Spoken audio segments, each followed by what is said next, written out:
Hi, it's me again with Corel Draw Tips and Tricks, and this is about how to email a font. So it really doesn't have too much about Corel Draw, but it will help you in the future. I'm going to just shut this down, and I'm going to open my font window. I'm going to close that up so you'll know where your fonts are, just in case you don't. Just go to your computer, go to your C drive, go to Windows, and then go to Fonts. And I've minimized that window. So now we're going to go back to my email. Whoop.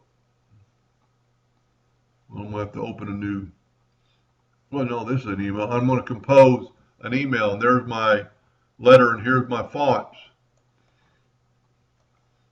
And this is pretty cool. Let's move this guy up a little bit. Let's go to fonts, and I've minimized the window so I can see both windows. And let's just say you want this font, or your customer has that font. All you have to do is click on that font and go down to your attachment and drop the file.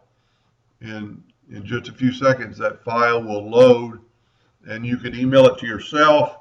Your customer can email it to you and make life easier. Somebody posted on one of my videos that he does this all the time to himself. He doesn't have to worry about thumb drives and so on and so on. So I thank you for that tip. Anyway, I hope that helped a little bit, and thank you for watching.